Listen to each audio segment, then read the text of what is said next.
What's up guys, Josh here of Yugatech, and with OPPO launching the Reno 3 series, their latest mid-range smartphone lineup aims to reach all four corners of what it takes to be a well-rounded device. Last year, the Reno 2 received good recognition with its seemingly bezel-free screen, coupled with its ingenious front camera setup. Now that we have the Reno 3 in our hands, let's find out how this device fares. Starting off with the design and construction, we have a generous display size of 6.4 inches, along with its metallic-like finish around the trim.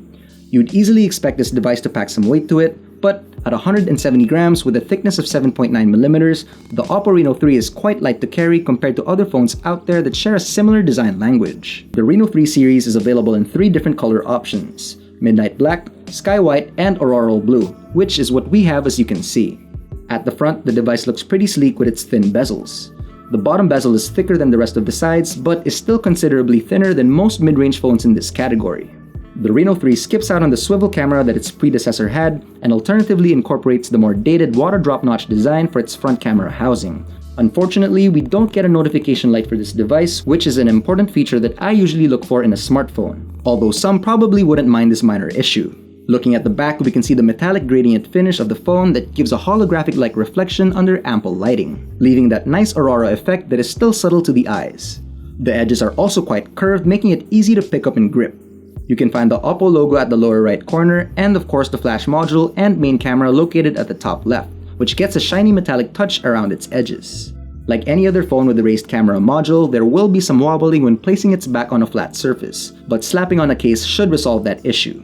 On the left, we have your standard volume rocker buttons, along with a dual SIM card tray and a dedicated microSD card slot for extra storage. And on the right, you can find the power button and nothing else. I personally find it easier when they're both located just on one side versus having them on two, but some people might prefer this setup more. The top sits flush with nothing except the noise-cancelling microphone, while at the bottom we can find the USB-C charging port, the single bottom-firing speaker, main microphone module, and conveniently the standard 3.5mm audio jack for all the audiophiles out there. Nice. As for display and multimedia, the OPPO Reno 3 sports a 6.4-inch Full HD Plus AMOLED display with a body ratio of 20:9 and a pixel density of 411 pixels per inch. Now, it isn't the best display on a smartphone per se, but this is more than enough not only for day-to-day use, but also for multimedia consumption, as images are quite crisp with vivid colors at any angle. My only gripe with the display is the screen's brightness, which can be hard to view sometimes under harsh lighting conditions like when you're outdoors. Audio quality is good and is loud enough, especially when the phone is placed on a flat surface, giving it a little bit of a fuller sound. But since it is a single bottom-firing speaker, you could run into instances where you might accidentally be covering the speaker grills with your hands while watching a movie or playing a game in landscape mode, which is a general issue for phones with this type of speaker configuration. The Reno 3's rear shooter has a quad camera setup, specifically a 13-megapixel telephoto lens, a 48-megapixel ultra-clear main camera, an 8-megapixel wide-angle lens, and a 2-megapixel mono lens. As for camera quality, the Reno 3 exceeded my initial expectations and performed quite well as I was testing it in different conditions. Under well-lit environments, we get nice detailed shots and accurate colors. At the heart of its 48-megapixel sensor, the default shooting setting of this smartphone's camera is 12 megapixels, which is understandable as this helps save on storage space by keeping the resolution as low as possible without cutting out too much detail. Activating the 48-megapixel feature in the options enabled me to zoom in and capture more detail when it came to further subjects. Apart from these attributes, OPPO also touts the Reno 3's capability to display enormous poster-sized images of up to 4.3 by 3.2 meters using its 108-megapixel ultra camera feature. Testing it out with the cityscape as my subject, I was surprised to see how far I was able to zoom in. But halfway through, pixelation was beginning to get evident. Although it isn't the best phone when it comes to capturing far objects clearly, quality is still great, especially if you do decide to print this out on a large poster. With an 8-megapixel ultra-wide lens, images still look fresh, especially under ample lighting, and is capable of 109-degree photos after accounting for distortion. If you're into ultra-wide shots, then you're in luck, as the Reno 3 performs pretty well in this particular area. Trying out their ultra night mode was a bit of a problem though, as images gave out a heavy blue tint no matter what I tried. I'd like to believe that this is just a software bug, as I didn't experience these problems on the Pro variant whatsoever. If this is true, then hopefully this issue will be patched up in the coming updates.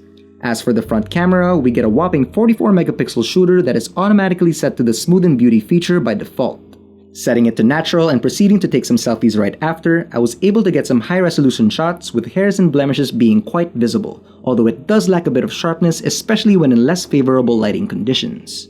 Portrait shots were a hit and miss as the Reno 3 struggles to separate the foreground from the background every now and then, but for the most part, they work pretty well.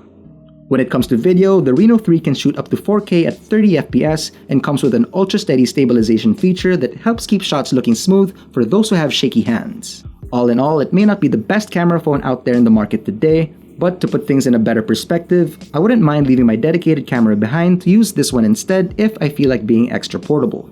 The OPPO Reno 3 comes with ColorOS 7.0 based on Android 10 out of the box, which is one of the cleanest skins currently out there in my opinion. By default, the layout is set to standard mode where all your apps are located on the home screen. But there's also a setting for drawer mode and a system-wide dark mode, which is what I prefer as I enjoy a clutter-free looking home screen. Swiping to the left of the homepage brings you to their Smart Assistant section, where you can access quick functions like open apps and keep track of your step count.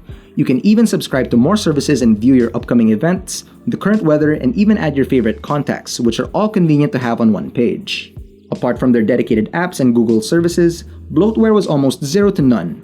This is really good to see, as most of the time I tend to download third-party launchers to restore some order to my phone and hide unnecessary apps that don't serve any purpose to me. And since you normally can't take out bloatware without a little tinkering, it does take up a certain amount of storage space, which is annoying. I'm glad that I didn't have to go through any of that with the OPPO Reno 3. When it comes to sharing files, OPPO has a built-in P2P sharing feature that is capable of sending files quickly not only between their own phones but also with cross-brands such as Xiaomi and Vivo, which I think was a good step on their end. Our unit has a storage capacity of 128GB that was more than enough for me. But if you feel like you need more, the Reno 3 conveniently has a microSD card slot with up to 256GB of expandable storage. For biometrics and security, we have an in-display fingerprint scanner similar to other previous Reno smartphones. If you're coming from a phone with a rear-mounted capacitive fingerprint sensor, this might take some time getting used to as tactile feedback is no longer present to assure your finger is placed in the proper position. In any case, it is quite responsive once you've gotten the hang of where to place your finger. Apart from that, it also offers an extra security measure via face unlock and does a pretty good job at it as well, taking only about a second to unlock right after pressing the power button. Heading over to performance, the Reno 3 is equipped with an octa-core MediaTek Hilo P90 processor paired with a PowerVR GM9446 GPU, which on paper is labeled as a low-end integrated graphics card for smartphones. As for memory, we get a generous 8GB of RAM, which helps keep running apps snappy and does not lag no matter how many applications I try to open. Overall, the Reno 3's general user experience as a daily driver was quick and responsive. There were barely any hiccups and gaming was a breeze. Call of Duty Mobile and PUBG were set to medium by default, but setting them on high didn't seem to cause any stuttering and maintained a fairly steady frame rate.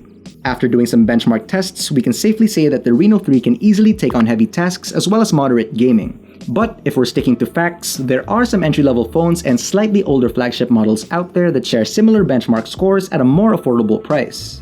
To give you a better insight, the Reno 3's Geekbench 5 scores sit comfortably in between the Xiaomi Poco F1 and the Samsung Galaxy S8, which are still pretty decent performing devices to this day. Now, these specs don't blow anything out of the water, but apart from getting used to the physical layout, this device generally never gave me any headaches as I was using it. When it comes to battery life, we get a 4025 mAh capacity, which is a decent size considering how thin and light this phone feels on the hand. On average use, it was able to get me through the whole day and only needed to charge the device during the evening or before going to bed. In our standard video loop test, the OPPO Reno 3 lasted a total of 21 hours and 25 minutes of playback, which is impressive considering that this does have a full HD Plus display. To wrap it all up, the OPPO Reno 3 is an exceptional mid-range phone that performs well in all aspects and is a dependable daily driver that's more than capable of meeting your needs, be it for work, leisure, or play. And with a solid camera build on both the front and back, you can easily capture every moment, especially in well-lit environments. But OPPO should really do something about that Ultra Night Mode bug if you want to unlock the full potential of its camera and post-processing capabilities. With a price tag of 18,990 pesos, the Reno 3 is placed at a competitive value considering how well it performs. It's a little pricey, but if you're a multitasker looking for a power-efficient phone with a great daytime camera, this phone definitely deserves a place in your upcoming wishlist. So what do you guys think of the OPPO Reno 3? Let us know in the comments below, and if you enjoyed this video, don't forget to like, subscribe, hit that bell icon, and be sure to visit yugatech.com for the latest tech news and reviews. This has been Josh, and stay safe.